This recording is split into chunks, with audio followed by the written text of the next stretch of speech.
C'est l'heure du journal des médias de Julien Pichenet. Et on commence bien sûr avec les audiences. Il y avait L'amour est dans le pré hier soir sur M6. Oui, mais une fois de plus, c'est TF1 qui a fait un carton avec Brocéliande. La série avec Nolwenn Leroy a attiré 4 700 000 téléspectateurs, 23% du public. Ça marche et derrière, fort, hein, très fort. Et derrière, très bon score aussi pour L'amour est dans le pré, donc sur M6, qui résiste bien à Brocéliande avec 3 700 000 téléspectateurs, 18% du public. On a à peu près les mêmes chiffres que lundi dernier, avec Fortune de France sur France 2 qui complète le podium avec 1 700 000 fidèles. Europe 1, le journal des médias. Et puis on va dresser plus globalement le bilan de rentrée des chaînes de télé. Qui est en tête d'abord côté info? Alors sur l'ensemble du mois de septembre, c'est la chaîne CNews qui décroche la première place. CNews domine BFM TV pour la 3e fois de l'année 2024 en fédérant en moyenne 3,2% de l'ensemble du public âgé de 4 ans et plus contre 2,9% pour BFM TV. LCI est sur la 3e marche du podium avec 1,7% de part d'audience et France Info passe la barre symbolique des 1%.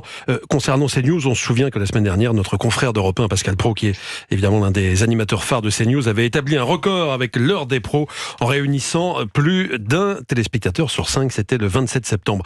Pour ce qui est des autres chaînes, TF1 réalise son meilleur mois de l'année, 19,4% de part d'audience.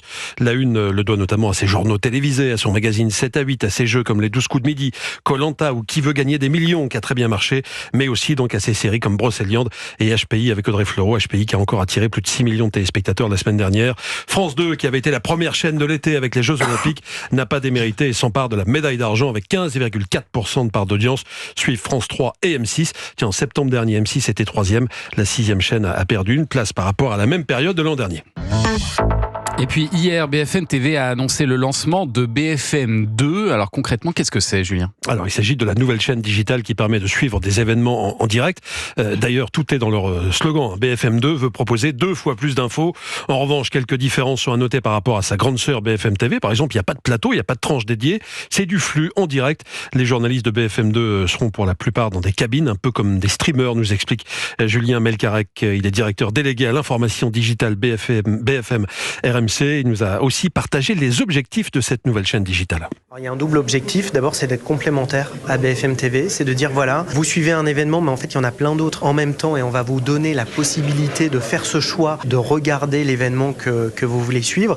Et puis, c'est aussi une chaîne qui va s'intéresser et attirer un public qui ne regarde pas forcément la télévision, mais qui est plutôt habitué justement à suivre des événements un petit peu bruts sur le digital. Si vous vous baladez sur YouTube, par exemple, vous allez voir qu'il y a plein de flux en direct d'événements à travers le monde.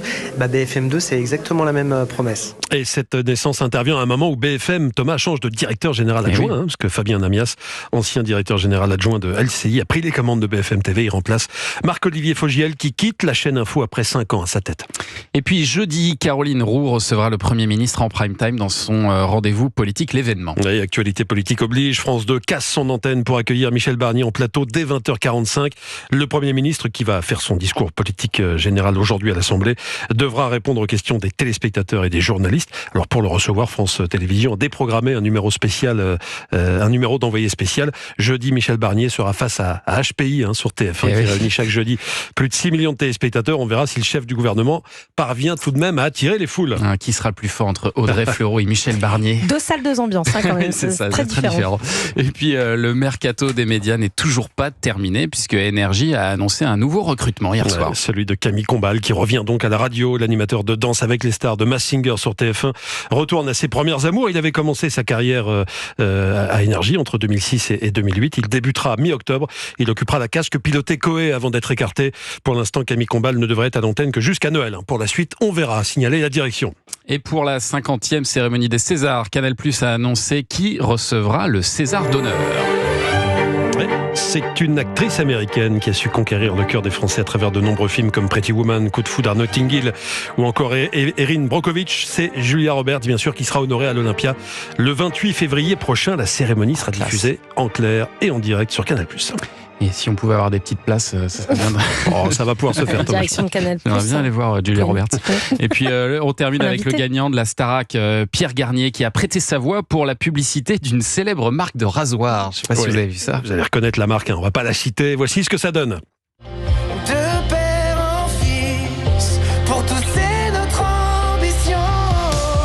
J'érige la perfection masculine. Voilà, on a vu un C'est les syllabes de la marque, évidemment, On n'a pour pas brouiller du les tout pistes. reconnu, Vous l'avez bien pas. sûr. Ledgy, on reconnaît pas. Donc si vous l'entendez, si vous vous posez la question, oui, c'est bien Pierre Garnier qui chante. Ah, très bien, c'est une marque de rasoir, hein, au cas où on n'aurait pas... Vous n'aviez pas fait Camille Lacour? Non, c'était pas pour une pub de rasoir, vous. Hein. Des lunettes, non, vous avez jamais. fait des lunettes, non? Vous avez fait de la Il y avait pub, une déjà. marque de J'ai fait lunettes. quelques trucs. Il y a des j'ai fait compotes lunettes, aussi, des compotes. j'ai, ouais. Les compotes, ah oui, les Ouais, compotes. il y a les Ouais, compotes. Bien sûr, on s'en souvient.